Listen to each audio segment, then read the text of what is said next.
Assalamualaikum warahmatullahi wabarakatuh. Selamat berjumpa lagi dengan saya di channel Satoto yang membahas dan berbagi informasi ringan seputar tanaman padi ya.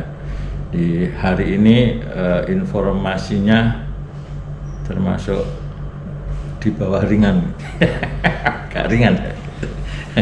Jadi kalau boleh cerita sedikit agak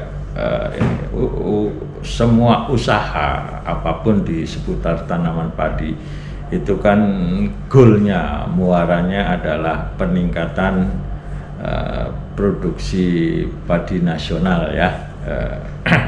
Yang dari tahun kemarin kalau tidak salah 54 juta ton gabah kering giling, 54, sekian gitulah. Jadi ada wacana atau ada cita-cita untuk meningkatkan lagi sehingga nanti rata-ratanya bisa 6 ton per hektar GKG. Untuk itu perlu berbagai usaha. Nah, salah satunya adalah perakitan varietas baru. Nah, varietas baru ini itu bisa berasal dari dua sumber ya, hasil pemuliaan dan varietas lokal. Dua-duanya perlu untuk dilepas sehingga benihnya bisa disertifikasi. Dan kalau ini varietas baru ini sudah dilepas, maka harapannya ada penggantian varietas lama menjadi diganti oleh varietas baru.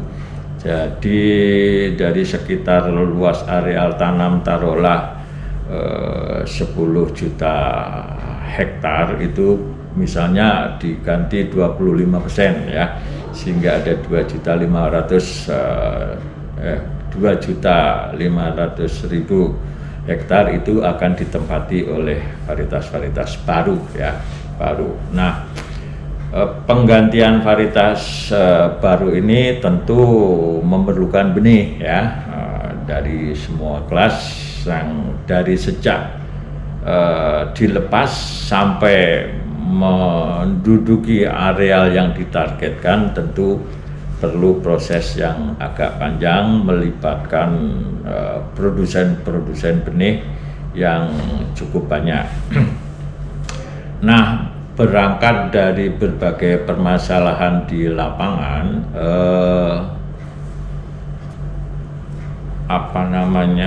perbanyakan benih khususnya varietas baru dalam skala yang luas itu di beberapa hal tidak terlalu berjalan lancar ya. Ada beberapa hal atau beberapa yang terkendala oleh karena ketidaktahuan atau informasinya yang tidak sampai secara lengkap. Nah, varietas baru itu biasanya disertai oleh surat keputusan Menteri Pertanian tentang pelepasan varietas baru yang menyatakan bahwa galur ini direkomendasikan untuk dilepas dengan nama varietas ini gitu. Nah, di dalam SK tersebut ada satu deskripsi ya, yang isinya adalah keunggulan dari varietas baru tersebut, keunggulan morfologi, keunggulan misalnya umurnya sekian, produktivitasnya sekian, tahan hama ini, tahan penyakit ini, toleran cekaman apa, kemudian anjuran tanamnya ditanam dengan menggunakan apa, pada ketinggian berapa. Nah, itu antara lain. Kemudian juga di dalam SK tersebut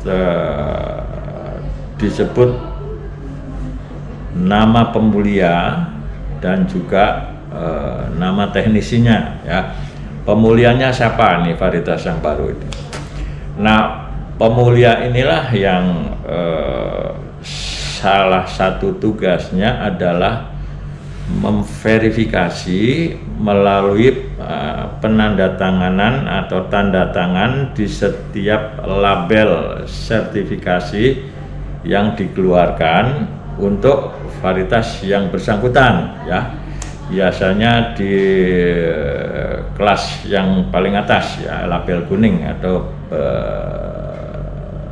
benih kelas benih penjenis atau breeder seed, gitu yang harus ditanda tangan pemulia untuk menyatakan bahwa benih tersebut diproduksi dengan metode yang benar, dipanen pada musim ini, tanggal ini, bulan ini, lokasinya di sini. Itu antara lain label itu dan ditanda tangan oleh pemulia yang bersangkutan. Nah, benih-benih penjenis yang sudah berlabel dan ditanda tangani oleh pemulia inilah yang kemudian digunakan untuk memproduksi benih pada kelas di bawahnya. Nah, benih penjenis ini pada umumnya atau sebaiknya itu diproduksi oleh institusi di mana si pemulia itu bekerja, ataupun pemulia yang bersangkutan, ya, itu berada pada satu komunitas tertentu, ya, diproduksi di situ. Nah, tetapi kadang-kadang untuk varietas-varietas baru, kadang-kadang label ini karena satu dan lain hal tidak bisa kita dapat karena terkendala oleh beberapa satu dan lain hal, gitu ya. Nah, ini pada umumnya bisa diganti atau bisa digantikan oleh surat keterangan pemulia, ya. Jadi manakala ini tidak ada labelnya, itu bisa diganti oleh surat keterangan pemulia yang menyatakan bahwa benih tersebut diproduksi dengan metode ini, dipanen pada bulan ini, tanggal ini, di mana itu. Nah, pemulianya yang apa namanya, yang menandatangani surat keterangan tadi, ya, itu bisa digunakan sebagai dasar untuk memproduksi benih di kelas selanjutnya. Mungkin itu yang apa namanya ingin saya sampaikan, karena beberapa apa namanya di beberapa tempat ini bisa dijumpai hal seperti itu. Oke, mudah-mudahan bermanfaat dan tetaplah berkaya untuk pangan Indonesia. Terima kasih. Assalamualaikum warahmatullahi wabarakatuh.